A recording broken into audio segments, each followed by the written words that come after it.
So I've noticed this feeling that's been around me, specifically as a member of Gen Z. In the past 20 years, it's been increasingly difficult to really deeply engage with our work and our relationships and even our lives. And I don't really think this is something previous generations have really dealt with. Just as we're getting to that time in our lives when we're thinking about how we should spend our lives, what career we should choose, how we can do great work, how to build strong relationships, there are an incredible number of forces that are making it almost impossible to make these decisions. We're never able to engage deeply enough with any of these things to really understand how we fit into them and how we want to leave our mark. And I've noticed this in particular with doing really great work. I think great work is becoming increasingly difficult to do. There's a lot of things that are enabling it, but there's also a lot of things that are hurting our ability to put in hours of consistent effort and wait a long time for a result. And this is a video about great work. Why great work is a marathon and not a sprint, and how to create great work when there are so many forces fighting for our attention and fighting against our ability to really put in the work over months and years to create work that we're proud of.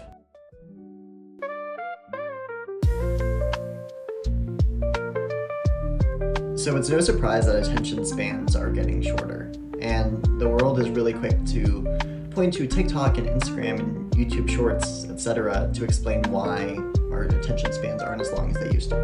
And I don't think that's necessarily wrong, but I think it does get at the wrong idea, specifically the root cause of why attention spans are shortening. I think there is this idea that attention spans are shortening because our content is getting shorter. To get the value from something, we don't have to focus for as long.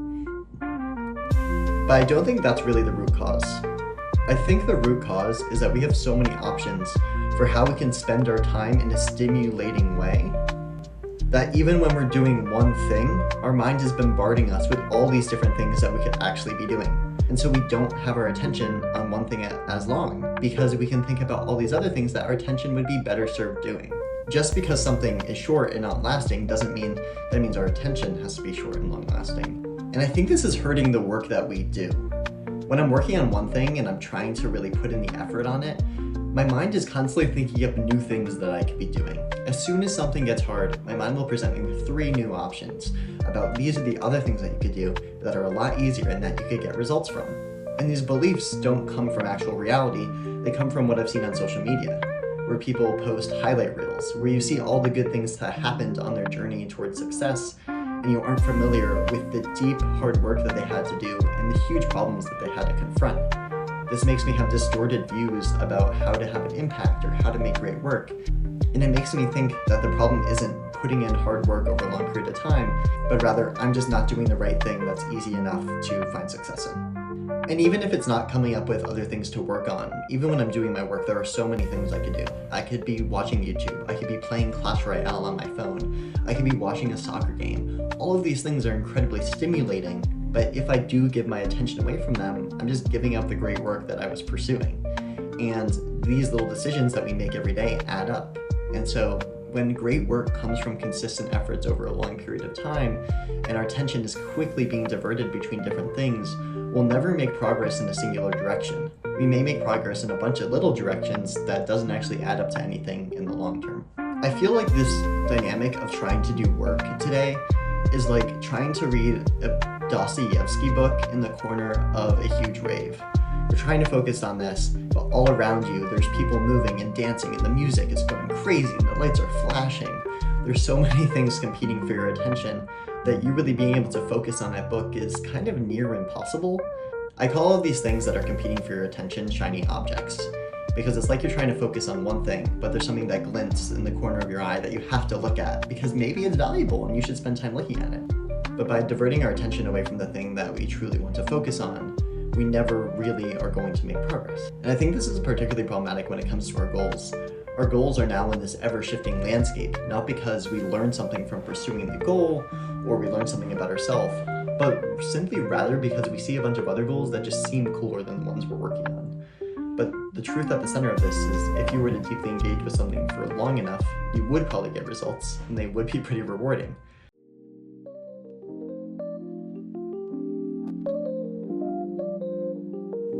Doing great work is a marathon, not a sprint. Like I mentioned earlier, while scrolling social media, you'll get this highlight reel of people's successes. We're confronted with superficial results of hard work without any context attached. And there'll never be depth here. People don't show the depth. They show the superficial results. That's what you document time and time again, and that's all you're going to see. So it can be discouraging when you're putting in work hours after hours and then go scroll on social media and see success after success without a strong tie to the hard work. My great work hypothesis is that you can really create great work in any field as long as you work at it for a long period of time and consistently improve while you're doing it. This doesn't mean that you should never move on from a project if it's not working. You definitely should. The problem is that your brain will give you ideas about things that are easier just when your work is getting as hard as it is. But the thing is, it's persevering through that hard work, confronting those big challenges and overcoming them, that's going to distinguish your work as great. Once you find something that's truly hard to work through, that's a great sign that you are on your way to completing great work. And depth is the key to great work, working hard and working deeply on something for a long period of time. I think a really good sign that you're pursuing great work is when you look into the past and feel pride for the things you overcame, and then look into the future with excitement or even a little bit of slight anxiety about the challenges that you're going to face and have to overcome.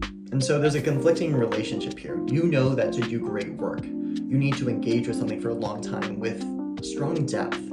But you also know that there are so many competing forces that are trying to keep your relationship with the world in this superficial, distracted state where you hop from thing to thing without really understanding what's going on around you. And so the key to creating great work, to really engaging with something with depth, is eliminating optionality.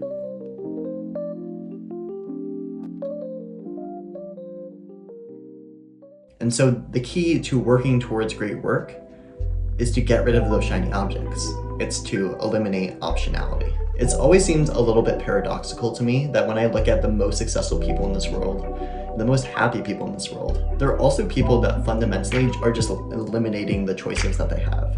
They're not giving themselves the choice to scroll on Instagram for a while or to eat foods that they don't think will serve them. They're eliminating those choices and are becoming happier because of it. This is what I want you to think about.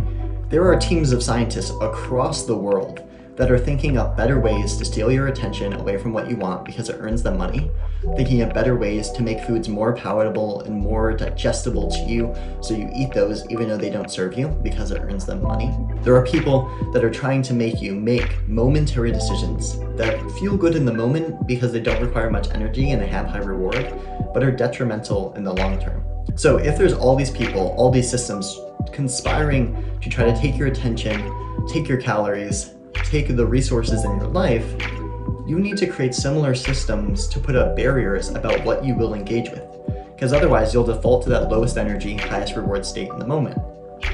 Something that doesn't really require much from you, but it's going to feel momentarily good.